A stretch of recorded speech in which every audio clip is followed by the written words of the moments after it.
नमस्कार दोस्तों, आज की क्लास में फिर से आपका एक बार स्वागत है। और आज का हमारा टॉपिक है दोस्तों आर्टिकल 24। दोस्तों राइट अगेंस्ट एक्सप्लॉयटेशन में टोटल दो आर्टिकल्स हैं, आर्टिकल 23 एंड आर्टिकल 24। आर्टिकल 23 दोस्तों हम डिस्कस कर चुके हैं, आज हम डिस्कस करेंगे आर्टिकल 24 को। तो दोस्तों इस आर्टिकल में क्या लिखा है कि it prohibits the employment of the children below the age of 14 years. मतलब ये आर्टिकल दोस्तों बच्चों को काम करने से रोक रहा है। बच्चों से इसका मतलब है बिलो 14 ईयर्स ऑफ एज, यानी कि जो भी बच्चे 14 साल से छोटे हैं उनको ये आर्टिकल काम करने से रोक रहा है दोस्तों। एंड दोस्तों कहां पे रोक रहा है? फैक्ट्रीज में, माइंस में, या फिर कोई भी हैजार्डस एक्टिविटी। दोस्तों हैजार्डस से मतलब है कि कोई भी डेंजरस एक्टिविटी जो कि बच्चों के लिए एक तरह से जानलेवा हो सकती हैं, लाइक कंस्ट्रक्शन साइट्स, जो बड़ी बड़ी बिल्डिंगें जहां पे बनती हैं, अगर वहां पे बच्चों से काम कराया जाएगा तो उनकी जान को कहीं ना कहीं खतरा है दोस्तों। इसलिए ये आर्टिकल रोकता है, प्रोहिबिट करता है बच्चों को काम करने से। जो भी 14 साल से छोटे हैं वो फैक्ट्री, माइंस वगैरह में काम ना करें। इसलिए दोस्तों इसी एक्ट को मद्देनजर रखते हुए हमारी जो गवर्नमेंट है वो एक कानून लेकर आई जिसका नाम है child labour prohibition and regulation act. इसमें दोस्तों इन्होंने क्या किया कि जो भी छोटे बच्चों से काम करवाएगा उसको सजा दी जाएगी।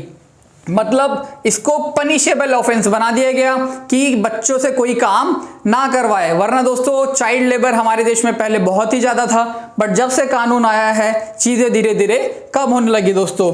एंड दोस्तों ये जो एक्ट बनाया गया था ये सिर्फ हैजार्डस एक्टिविटीज के लिए था। मतलब कि अगर कोई डेंजरस जगह है, कंस्ट्रक्शन साइट्स वगैरह में आप बच्चों से काम नहीं करा सकते, बट अगर कोई नॉर्मल जगह है जहां पे कोई रिस्क नहीं है तो वहां पे काम करवा सकते हैं, क्योंकि इसमें सिर्फ हैजार्डस लिखा था दोस्तों। फिर 2012 में दोस्तों क्या किया, गवर्नमेंट ने अमेंड कर दिया इसको, इसमें एक संशोधन कर दिया कि अब से इसमें नॉन हैजार्डस भी जोड़ लिया दोस्तों।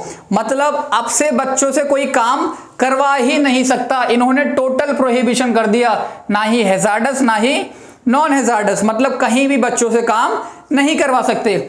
बट दोस्तों 2012 में जब ऐसा किया तो आपको पता है ये तो कोई फॉलो करेगा नहीं, क्योंकि हमारे देश में दोस्तों आप समझ सकते हैं कि किसान लोग बहुत ज्यादा हैं एंड छोटे छोटे जो बच्चे हैं अपने मम्मी पापा को खेती करने में मदद करते हैं। हमारे गांव में जितने भी हैं, हमारे भारत में गांव होते हैं, विलेजेस होते हैं, वहां पे आपने देखा होगा किसान परिवार जो होता है पूरी फैमिली मिल के काम करती है दोस्तों, एक साथ मिलकर पूरी खेती करती है, वहां पे बच्चे भी इन्वॉल्व होते हैं। इसलिए इस अमेंडमेंट की दोस्तों लोगों ने इज्जत ही नहीं करी, लोग अपना काम करते रह गए।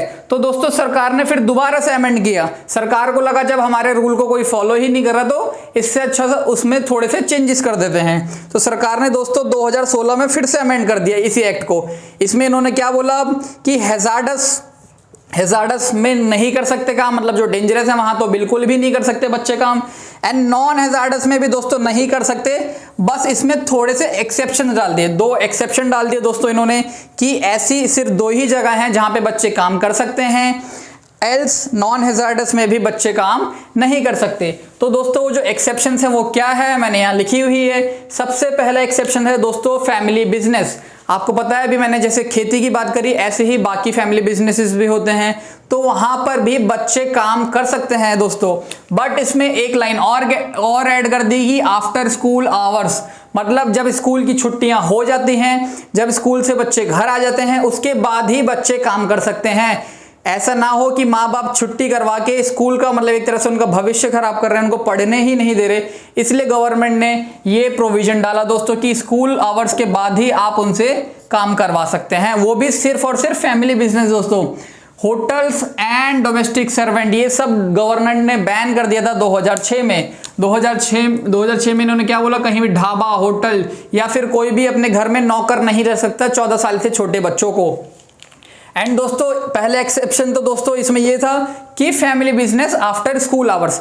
आफ्टर स्कूल आवर्स दोस्तों क्यों रखा इन्होंने, क्योंकि राइट टू एजुकेशन, RTE जो मैंने लिखा है, राइट टू एजुकेशन बच्चों का फंडामेंटल राइट है दोस्तों कि उनको एजुकेशन मिलनी चाहिए, उनको पढ़ने से कोई नहीं रोक सकता। इसलिए हमारी सरकार ने यह प्रोविजन डाला कि अगर फैमिली वाले अपने बच्चों से काम करवाना चाहते हैं तो भी पहले उनको स्कूल भेजिए, जब वो स्कूल से वापस आ जाएं उसके बाद ही उनसे काम करवाइए। ये था पहला एक्सेप्शन दोस्तों जब 2016 में अमेंडमेंट किया।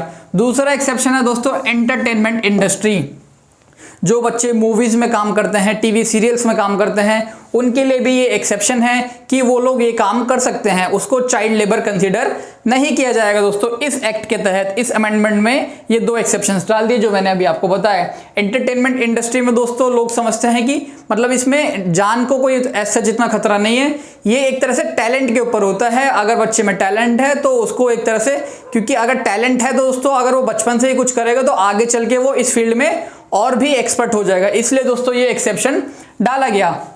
अब दोस्तों बात चल रही है अगर बच्चों की, मतलब चिल्ड्रंस की बात चल रही है, तो इसमें एक आर्टिकल और बहुत ज्यादा इंपॉर्टेंट हो जाता है, दैट इज आर्टिकल 39F।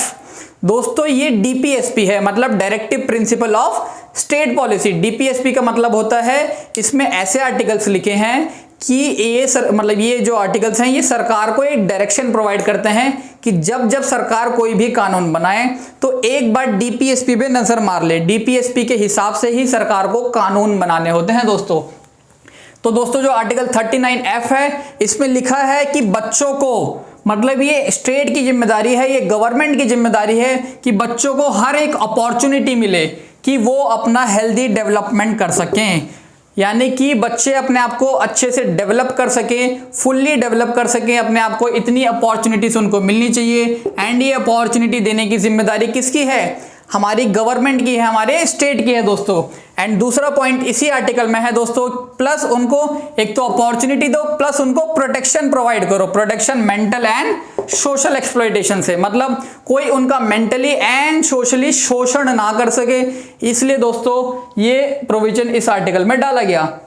तो दोस्तों जो डीपीएसपी है, इसका मतलब ये स्टेट की जिम्मेदारी हो गई कि उनको बच्चों को ये दोनों चीजें प्रोवाइड करनी है। तो दोस्तों अब मैंने ना 2 केसेस, मतलब 2 सुप्रीम कोर्ट के केसेस लिखे हैं, एंड दोस्तों आप अपने आंसर्स में इन केसेस को जरूर यूज करना। आपको जरूर एक्स्ट्रा मार्क्स मिलेंगे अगर आप ये केसेस लिखेंगे अपने आंसर्स में, चाहे यूपीएससी का मेंस का एग्जाम हो या कोई पीसीएस का पेपर हो।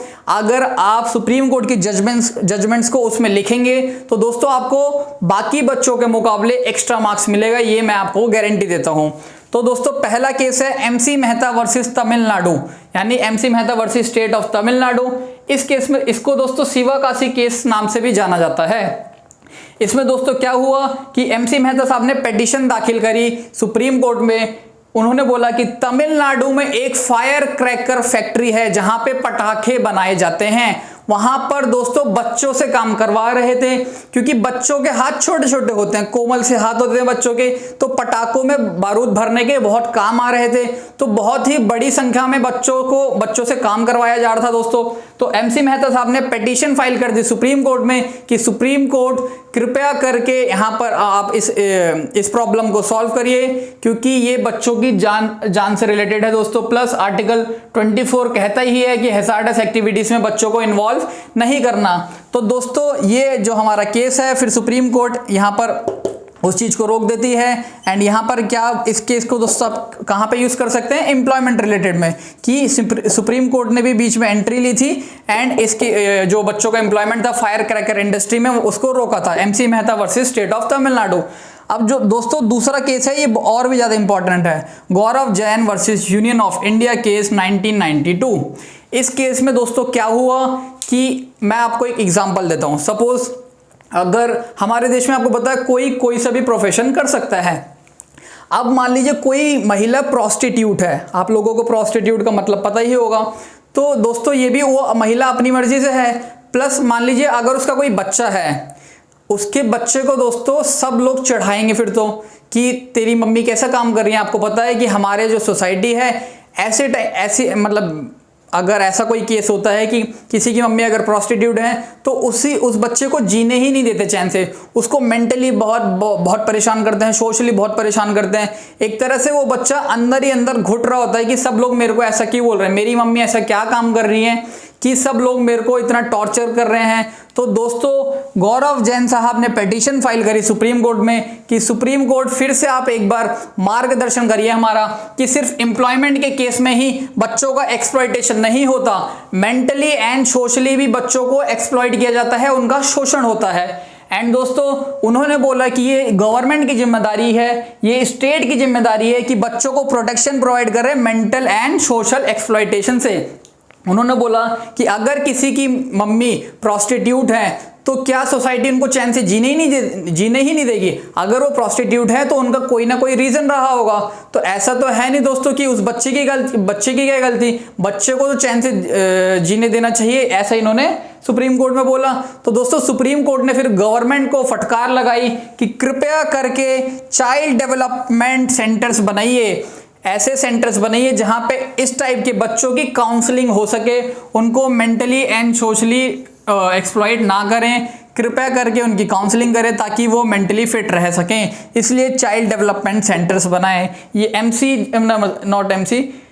गौरव Jain versus Union of India case में दोस्तों रिजल्ट निकला।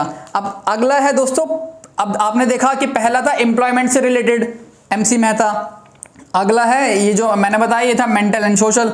अब दोस्तों है अगला गवर्नमेंट एक्ट लेकर आती है पॉक्सो एक्ट, मतलब prevention of children from sexual offences.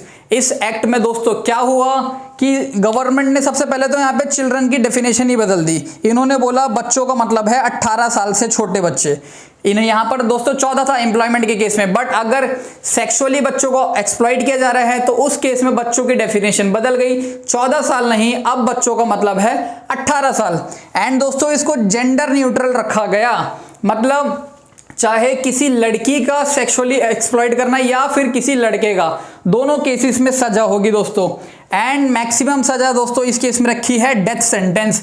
अगर आप किसी बच्चे को सेक्सुअली एक्सप्लॉइट करते हैं, उसका शोषण करते हैं फिजिकली, तो दोस्तों डेथ सेंटेंस भी हो सकता है। इसलिए ये बहुत ही एक तरह से घिनौना अपराध है, इसलिए इतनी बड़ी सजा इसमें डाली गई दोस्तों। पहले था कि लोग सोचते थे कि सिर्फ लड़कियों के साथ ऐसा होता है, बट दोस्तों बाद में इस एक्ट को जेंडर न्यूट्रल बना दिया कि सिर्फ लड़कियों का ही रेप नहीं होता, हमारे देश में लड़कों का भी रेप होता है दोस्तों।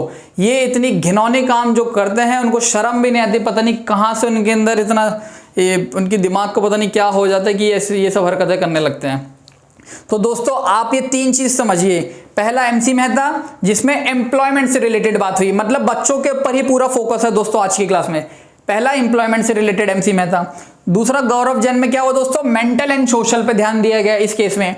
तीसरा दोस्तों सेक्सुअली अगर कोई एक्सप्लॉइट करता है तो सारे पॉइंट कवर हो गए दोस्तों, मेंटली भी, सोशली भी एंड सेक्सुअली भी। किसी भी टाइप का अगर एक्सप्लॉइटेशन बच्चों के साथ कोई करता है तो गवर्नमेंट यानी हमारे जो शासन है उन्होंने इतना कानून बना रखा है कि उस व्यक्ति को बहुत ही एक तरह से कड़ी सजा दी जाएगी दोस्तों। एंड दोस्तों यही था हमारा आर्टिकल 24 एंड आर्टिकल 39F। उम्मीद करता हूं दोस्तों आज की क्लास आपको समझ आई होगी, एंड अगर समझ आई हो तो प्लीज इस वीडियो को ज्यादा से ज्यादा शेयर करिए। बहुत बहुत धन्यवाद।